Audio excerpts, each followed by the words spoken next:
First things first, I don't care how good this sneaker is. The way Jordan Brand marketed this shoe, I still hate it. I said it in past videos and I'm going to say it again, even though I do have these in hand. Whole deactivating their Instagram, the whole like blacking out Jordan 1s on Nike.com, the way they're telling us how exclusive this shoe is, shoving it down our throats. They're pushing like this insane marketing campaign for a shoe 99% of people won't ever get.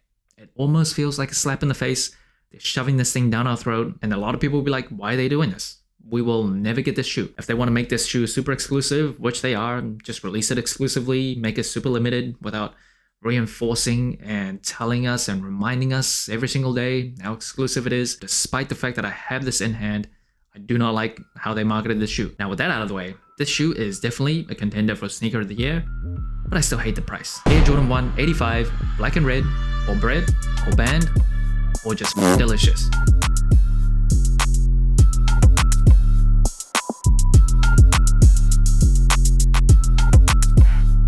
Now the shoe is dropping on February 14th for an insane price of $250.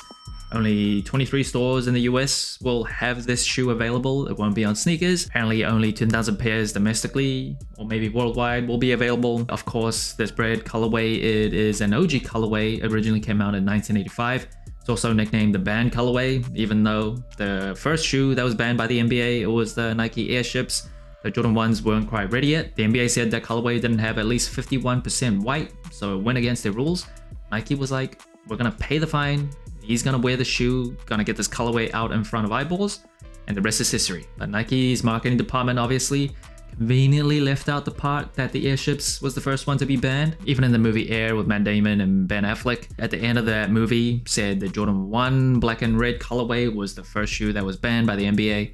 Again, just repeating this false information and marketing pushed by Nike and Jordan Brand. They did finally post like a photo of the Airships, which kind of let everyone know, yes, they admit, they kind of fabricated the story, but regardless, that aside, this colorway came back in 1994. It also came back in 2001, 2009, which had a Jumpman on the tag, which just looks so off, so weird on a Jordan 1. Came back again in 2011 with the crosses on the heel, kind of playing into the whole band theme. And then in 2013, 2016 as well, we got the satin bread version of the shoe, and that actually came back in 2023. And then in 2017, we had the Flyknit Jordan 1s. And in 2021, we got the patent breads.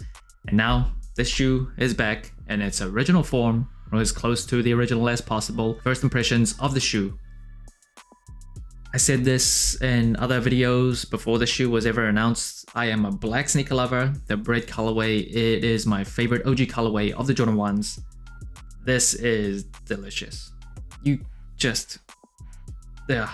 is just scrumptious. It is legendary. There's not a single thing I would change in terms of the colorway and how the shoe looks. I think the Jordan 1s are perhaps the most timeless and wearable silhouette ever. It is kind of, in my head, when I think of a sneaker, if I had like a silhouette and shadow that I had to draw out, it'll look like a Jordan 1. And the upper of the shoe is completely leather.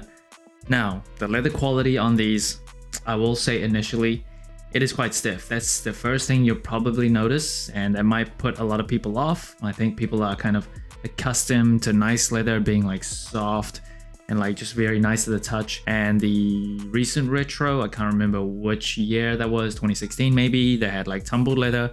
There's no like texture of the leather coming through or tumbled leather, but stiff leather doesn't actually always mean bad. Stiff leather means it can be a thicker cut of leather, which actually is a good thing, and you definitely can feel the thickness of this. It's not like super flimsy, thin leather on a lot of times, especially for like Jordan 1 lows. It's just so soft, but it's also super thin. It just doesn't feel very nice. Now, if you go to like Italy, where it's like synonymous with good leather, great genuine leather.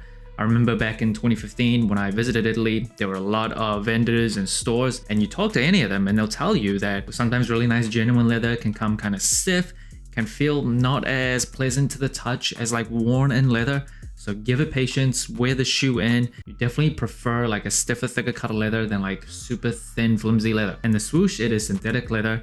Now, according to Complex.com in 1985, when the first Jordan 1 bread first came out, the original pair that also had synthetic leather on the swoosh, but the difference is in that original pair, it was set up a little bit different, but the rest of the shoe, genuine leather. Now, of course, this shoe comes with the Wings logo debossed into the collar of the shoe. Now, one interesting about the Wings logo here, Similar to the 1985 version, the original pair, the R&D and the Air Jordan on the logo, it's actually not joined together, so you can see like a clear separation.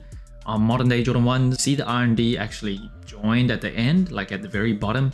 Just a very small and minor detail there. Now, one big thing that a lot of people are looking for this shoe is the shape. You can noticeably see kind of the slenderness and the changes in the shape of the shoe compared to like other Jordan 1s. So first you'll see the back of the shoe, it is like more straight, and the way it angles down, it is more steep, and it just looks a bit more slender. And you see from a bird's eye view, especially compared to a regular Jordan 1, the toe box has a slightly different shape. The Nike Air tag and the swoosh is different as well. There's also a product code inside the ankle collar. Now, I feel like some early images kind of exaggerated that slope. And if you go on, again, Complex, they got an early pair of this shoe. I trust them to have like a legit pair of the 85 Bred. It doesn't look as slender as some of those early images as well. Now, I just want to say here, in terms of the overall shape, please check out the article from complex.com. They actually compared the original 1985 Jordan 1 Bred to this shoe, and they go in very, very detail how exactly this shape matches the original pair. I don't have the original 1985 pair, so I'm not going to pretend like I know exactly how it differs or how it matches. Can't do a side-by-side comparison. I don't want to just take someone else's content and pretend like I know it all. I do not, so I'm going to link that article. Very detailed and good article in the description below. Now, the shoe does come with one extra set of laces in red. Out of the two, yeah, black laces it is for me. I think this just looks the best. Red looks nice as well. But for me, out of the box, this looks perfect. Nothing I would change about this colorway. And moving up the tongue, the texture does feel slightly different to like a regular Jordan 1 as well. So it kind of feels smoother. And then the Nike Air tag, that is closer to the 1985 version as well. And in terms of the cushioning of the shoe, this shoe comes with a rubber cup sole with a Nike Air unit just on the heel. And the sole pattern on the shoe, again, they've adjusted it to look as close to the original 1985 pair as possible. So it is slightly different. And on the outsole of the shoe, this is pretty regular for a Jordan 1, just a rubber outsole, concentric circle pattern. And fun fact, this pattern originated from the Nike Air Force 1s. That was originally a basketball shoe. And this concentric circle pattern was meant so players could pivot a lot easier. That's made its way to the Nike Dunks, the Jordan 1s, of course, Jordan 2s, Jordan 3s, and yeah, just a very iconic, legendary outsole. Now, it comes with a white insole with a red Nike Air on the heel. This insole is actually pretty thick, so it does add a bit more comfort to the very flat Jordan 1. And what's really cool is back in 1985, on the back of the insole, because it was made in South Korea at the time, it said in Korean, of the highest quality. Now, because the Jordan 1s are made in China now, this says not exactly of the highest quality, but this says superior quality in Mandarin. So I love that little detail there. Now, this shoe comes in an original Jordan 1 Nike box. Nothing much else to it, just white paper, just like a general release as it was back in 1985. And the shoe does come with this little booklet that explains the technology used in the Jordan 1 High. Love it. In terms of sizing and comfort, I am a wide and flat footer. Now, 85 cuts are pretty known to be slightly more slender and narrower. For me, honestly, I still went true to size. Definitely, you can feel kind of the stiffness of the material that requires a bit of break-in time, but definitely not enough where I would change the size. For other 85 cuts, I go true to size, break it in, it feels good. For this shoe, again, I am a wide and flat footer, and pretty decently flat, pretty decently wide as well. Still go true to size. That's what I would recommend. If you go up half a size, this toe box area, it's gonna crease very ugly. This part is gonna flare up quite a bit, and you just won't like how this shoe looks. So definitely have some patience. If you have wide and fat feet like me, break it in, it'll feel good. In terms of overall comfort, this is a very, very old shoe. A rubber cup sole is super durable, but it doesn't lend itself to the best comfort. Cushioning, you can barely feel it.